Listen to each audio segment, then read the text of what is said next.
What's going on, everybody? C4 here. Welcome back to the channel. And today on Sunday, clearly kind of an impromptu video after last night's blockbuster trade where the LA Rams sent multiple first-round picks and a third-round pick and Jared Goff to the Detroit Lions in exchange for Mr. Matthew Stafford. Now, if you're looking at this from the standpoint of Madden, Matt Stafford, 81-32, not a great kid. He's just, let's be honest, he's a lot better than 81 overall. Matt Stafford is, I think, a top 10 quarterback in terms of talent, and I think the Rams now have instantly gone from, next year being with Jared Goff. The Rams next year probably still going to be like, yeah, they're going to be contenders.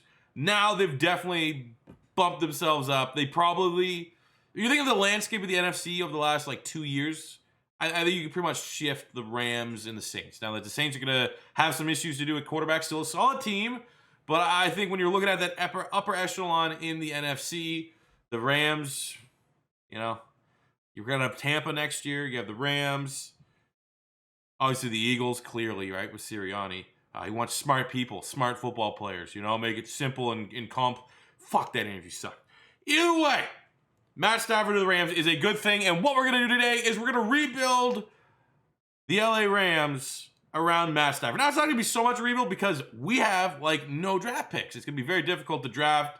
I'm going to use Madden generate draft classes for that sake. In terms of trades, let's just, I just made the swap of quarterbacks.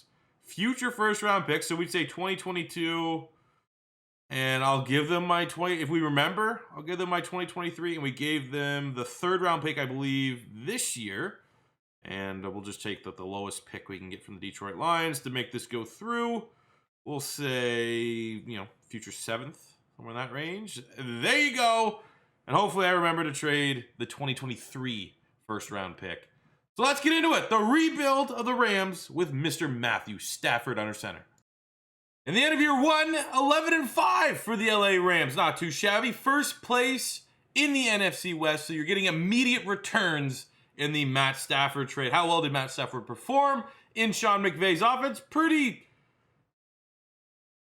31st in passing yards, but I'll take 34 touchdowns, 9 picks.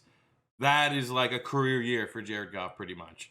Run the ball, ran it well. Cam Akers, 1,000 yards, 6 touchdowns for a rookie.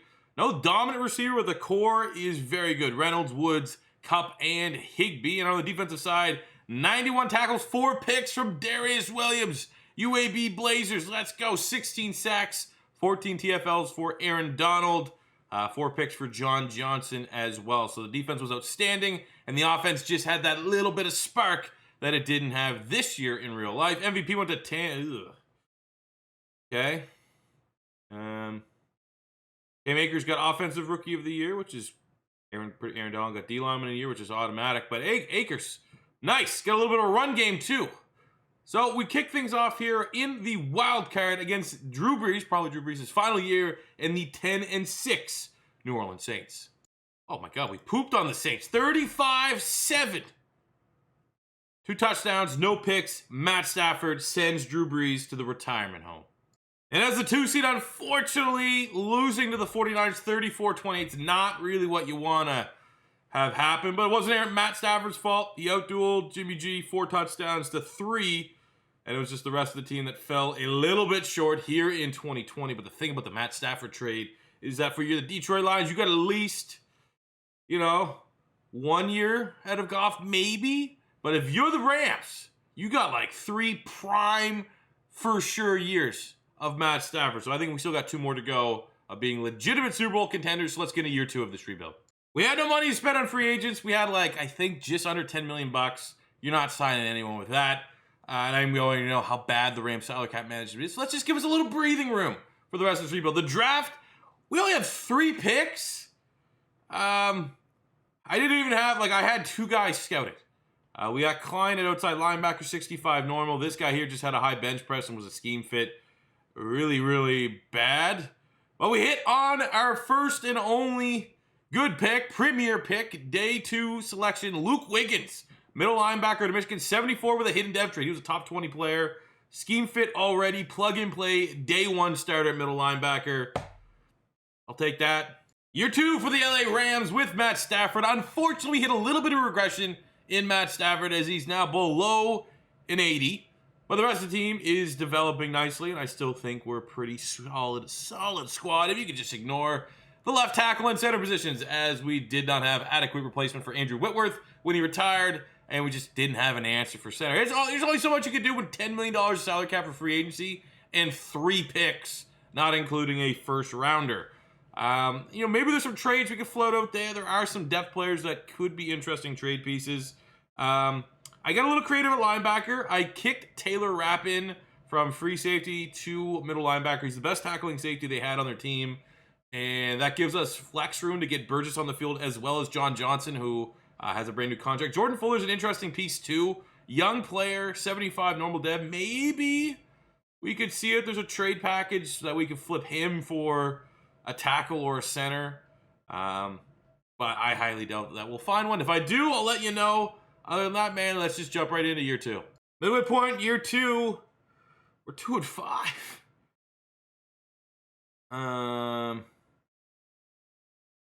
Do the Lions also suck? Is there consolation in this that the Lions still aren't? I mean, they're 4 and I guess they're a little bit better, but it's not like Jared Goff hit the ground running with the Lions. And we actually have the Lions at the top there, week 13, which would be an interesting game, but it's kind of looking like a write-off here in year 2.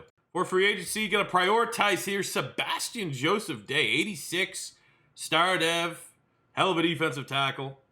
Wants a little bit more money. Pretty much we can afford to pay. I think Corbett, too, is developing nicely here as a right guard for us. That's a solid, reasonable deal there. A'Shawn Robinson's a little bit more difficult because he's development. Even though he has a star, I feel like anytime it comes up for a D-line that's a fringe D-liner, I feel like I usually can trust my drafting to replace him. So, yeah, we'll just make sure we can lock up SJD, and that'll be about it for this year. That unfortunately looks like a write-off. There had to be any consolation here in year 2 is we beat Jared Goff and the Lions. Just beat them. But look at that performance. 3 touchdowns, 1 pick for Stafford. Jared Goff looks like easily the shittier of the 2 quarterbacks. So let's build on this for next year. We didn't make the playoffs in year 2. That was kind of expected. At least we finished with some fight. We were 2-5 to go 6-10. It's still terrible, but it's Madden. I 100% wouldn't be shocked if we're like a 15-win team next year. Matt Stafford still playing solid. 35 touchdowns, almost 4,000 yards. Cam Akers has been solid as well. Cooper Kupp, almost 1,000 there. Good year for Higbee. Van Jefferson, a little bit of a breakout year. He had a dev trade scenario in season. So he's now up to a 77 star, which is nice. I always like seeing that as a former Gator.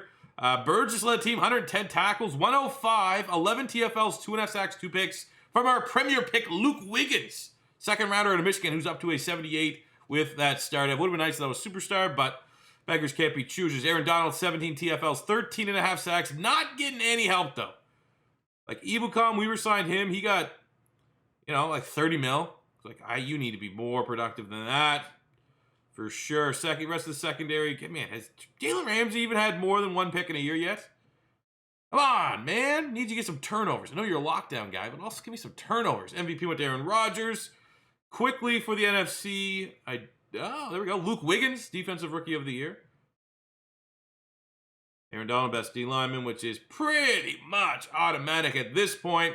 So yeah, let's get into year 2. Hopefully we have a little bit more money in free agency to try to improve this squad, because I think offensively, not too shabby outside of the offensive line. Defensively, though, I would like to see if we can get Aaron Donald a little help rushing the quarterback. We're going all in. I feel like we had to go all in. We're at that fork in the road. It's like, how many more years are we going to get Matt Stafford throwing 35-plus touchdowns? It might be next year's the last year. So let's, they make the Matt Stafford trade, and we talked about that trade in my reaction video. They make that Matt Stafford trade because the Rams are firmly still in a win now. Well, there's no point trying to be conscientious with their salary cap. Let's go in. So we got J.J. Watt. I'd bring him in. We got Kelsey at center. Now I did make the decision to go J.J. Watt over Von Miller. You could argue Von Miller would be most likely of the two to want to go to California and play in Los Angeles. But I'm looking from the sake of sim, because we're simming. I never have 3-4 outside edge rushers, like outside linebackers, put up massive numbers. J.J. Watt and Aaron Donald, 1 and 2 of this generation of defensive ends. I just think we'll get more production. I kind of want to see that a little bit more, but Von Miller is also an option. We might as well talk about it. But J.J. Watt, Jason Kelce, leaving the Philadelphia Eagles, chasing another Super Bowl. Those would be two massive gets on either side of the ball to make us insta contenders yet again in year 3 of this rebuild. All right, so here's what we're going to do. We signed J.J. Watt. We still didn't get any answer from Jason Kelce. So because we signed J.J. Watt, we have a little bit surplus requirement in Michael Brocker. So that frees up about $8 million so we can hit up Jason Kelce with a little bit more money to try to secure the signature. So we're able to secure the signature for both Jason Kelce, who now anchors an offensive line that we desperately need a left tackle. That is 100% what we need to hit on in this draft, even just a serviceable one. And now we have J.J. Watt, Aaron Donald on the defensive line. Mike, yeah, that'd be... I just want to see that. Like, I know J.J. Watt most likely is done with the Houston Texans, and there's 0% chance that the Rams could afford him. But I would love, even though they're in the NFC, even though I don't like the Rams in particular, I would love to see, at least for 1 year, J.J. Watt and Aaron Donald on the same team. But yeah, let's get in the draft. And before we get in the draft, I knew someone's probably screaming, is he going to do it, is he not? As part of that trade, we are going to also send our 2023 first to the Detroit Lions to kind of complete the Matt Stafford trade. Though we will take... give me a... Yeah, whatever. We'll take a 7th. So there we go. We're officially... Our debt is paid in full to the Detroit Lions. Bear with me. I just went best lineman available, and we're going to have Isaiah Wynn, New England Patriots situation. I got Louis Adams out of South Florida, 76 hidden depth, number 5 in true value, getting that in the 2nd round at pick 38. I'm kicking him out to tackle because I can. Our free agency was very good. Our draft pretty much followed in that trend. As you saw, we made the selection here of Louis Adams. Let's see what his rating's going to go down to. I guess floor of 73, maybe doesn't go down at all, but he's going to be our left tackle at 6'3", and he goes up to a 78.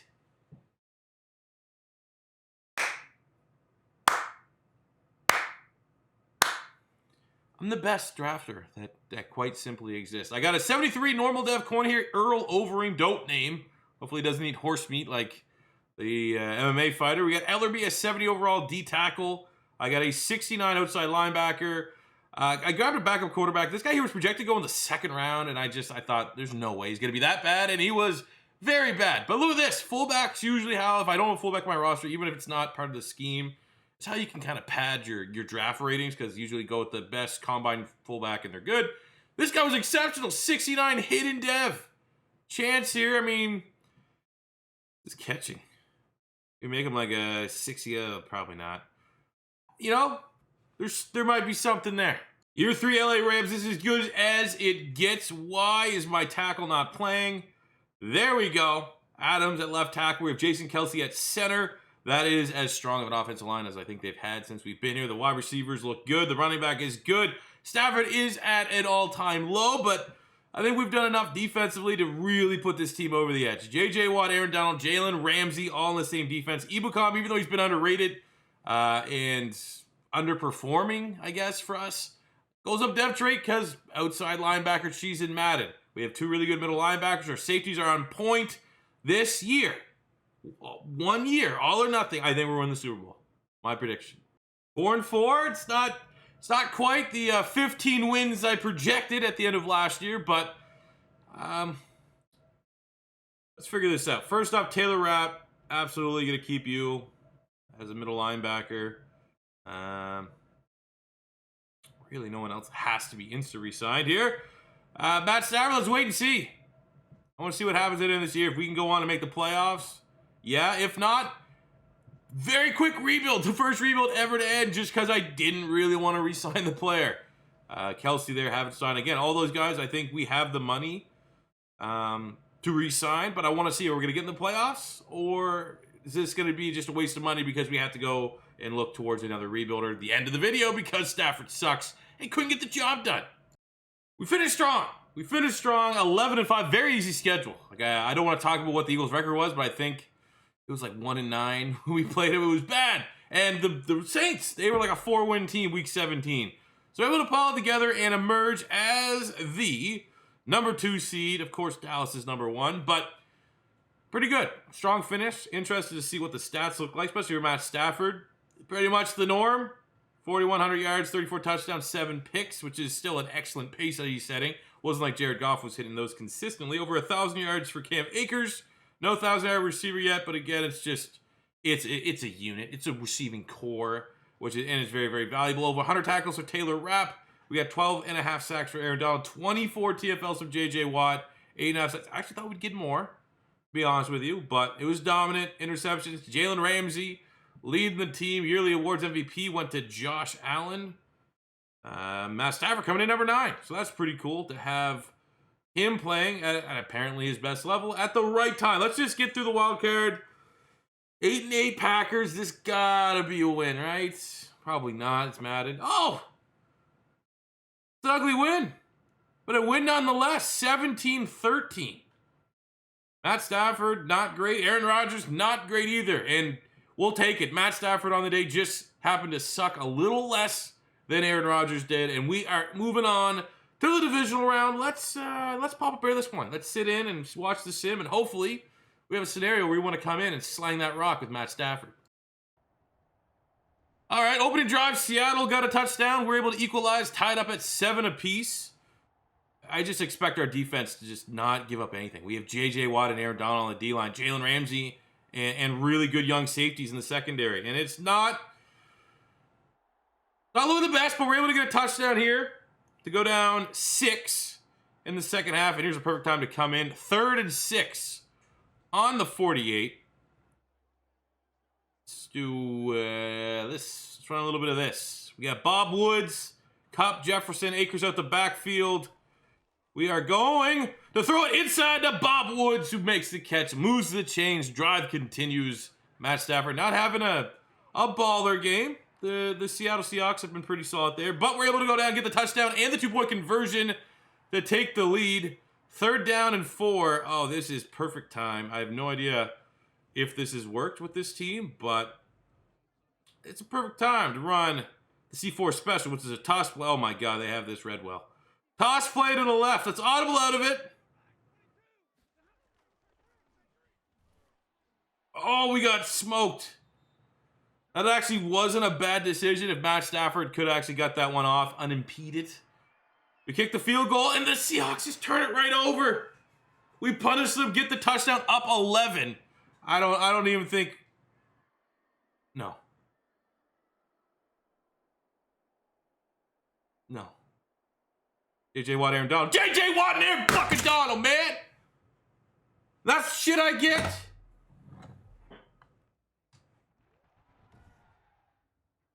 Fuck off. Even though it's going to be a little bit of rip-off, and I wasn't overly impressed with his performances, I want this to go at least one more year. So we'll give Stafford, and he gives us the finger. I want to be offended. I can't be offended. He's on the open market. No one else is bidding on him, so we'll get Stafford. I'm going to try to re-sign David Edwards. I'm going to look at bringing Rashawn Gary, the former first-round pick from the Green Bay Packers, in as our new starting left outside linebacker. We got Edwards. We didn't get Gary, and Matt Stafford still has no answer. Took us. What an asshole. What an asshole. Just makes us wait another day to see what else is out there. And what is pretty much almost certainly our final draft.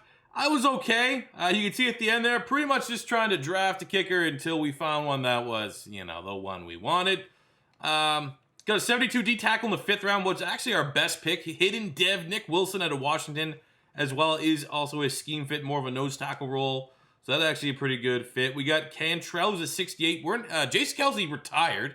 Didn't even have the option to resign him. So most likely, Cantrell here at Utah State is going to be our starting center as a 68 overall. 70 corner, 17 normal to have D tackle as well. But, I'll take that. Another solid pick here in Nick Wilson. And maybe it's a star dev trade or superstar dev trade, or maybe even, dare I say, X Factor? All right, we're just going to call it the final year of the rebuild because, there's only so much you can do with, 74 overall quarterback. The rest of the team is very good. No weaknesses, I would say, on the offensive side of center, and generally centers don't really matter in the sim from like a sacks given up standpoint. So I'm fine with that. It's good offense. Defensively, it's still peak. We got Watt. We got Donald. We still got Jalen Ramsey. Ibukam. The linebackers are only getting better. The safeties are only getting better. John Johnson in the 90s. Again, I'm thinking 10 wins at minimum, and we're going to have another chance at trying to win a Super Bowl with the Rams. And we finish our final year of the rebuild. I don't know if we just squeaked in. We definitely won the West.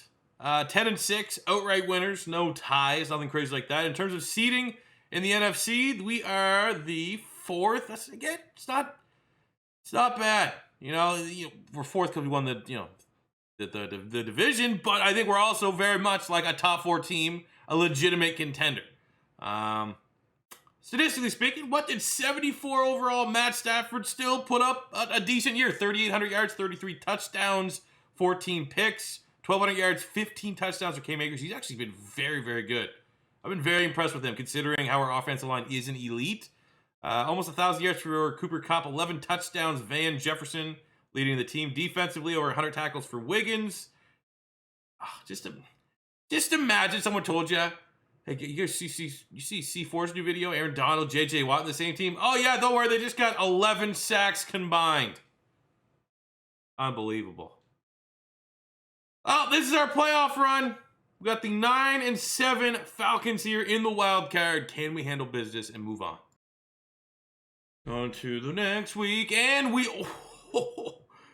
scraped by the skin of our teeth. 3-point victory. 13-10 over the Atlanta Falcons. And it wasn't a great game for Matt Stafford, but you know what? He got the dub, and that's the most important stat of them all. We got the Bucks. Divisional round. This is where we crashed and burned the last time. But it's going to be a different story, because this year we have grit. This year we know it's our final year with Matt Stafford. I'm sure the team is going to find a way to rally. Up 10-7 in the first quarter. Second quarter, Tampa Bay starts out pretty hot. Back-to-back touchdowns. A little bit worried. Aaron Donald, J.J. Watt. Where's the return on investment? Able to kick the field goal there, going to halftime down 1. Still very much in play. I would love to have an opportunity to hop in and score a touchdown. 3rd down, 13 seconds. I swear to God, if I hop in here and the clock burns down to the end of the quarter, I'll be pretty upset. You could see the creamsicle. Okay. I appreciate that. I like that. But you know what? I'm going to go... I can't even get a slants off. And Shaq Barrett has 4 sacks.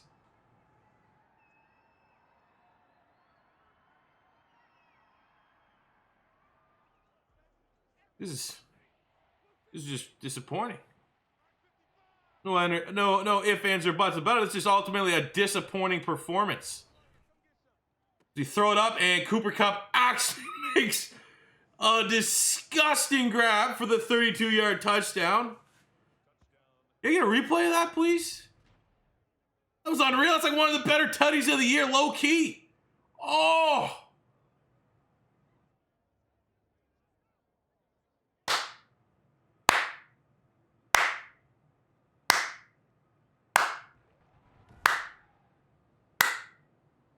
All right, defense needs to stop. Come on. J.J. Watt, Aaron Donald. They do it.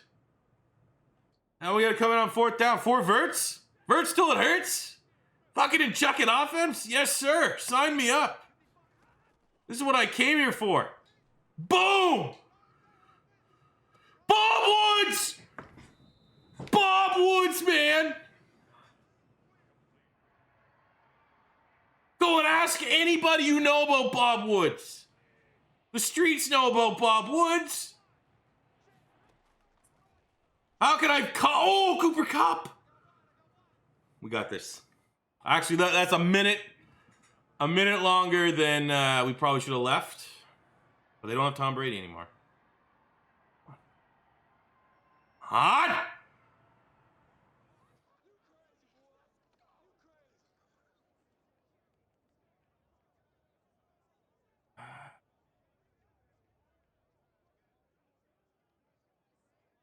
Okay. Thanks, Madden, Thanks. Bob Woods on the outside. Streets. I got deep safety help. There's no way. He might be able to make a catch here. Well, for the rebuild of Matt Stafford on the LA Rams, looks like... I don't know what it looks like. It looks like you're probably no further ahead, at least in the eyes of Madden, than when you still had Jared Goff as your quarterback. But even though it didn't work out here, I do think it's going to work out in real life. I think the Rams are very much going to be an incredibly dangerous team in 2021. I know as an Eagle fan, I'm not looking forward to potentially having them play. I don't know if Philly actually plays them in the schedule this year. I don't think. So that's good. And I will say, as a neutral, I like Matt Stafford, and I probably will enjoy like watching the Rams play on Sundays, even though they are just disrespecting the entire process of properly building a team, and they're just constantly trading away all their draft picks. It's still kind of fun to see. So definitely want to hear if you're a Ram or a Detroit Lion fan in particular. How do you feel about this trade? Coming to grips for it. It's been a couple hours now. Set in last night. Let me know in the comment section below. As always, if you're first time stopping by, don't be afraid to hit that subscribe button and smash the like button if you enjoyed. The likes help out the video and the YouTube algorithm. That's all I ask from you guys. And I'll see you back here tomorrow with the first episode of our new team in Flashback Rebuilds. See you then. Peace out.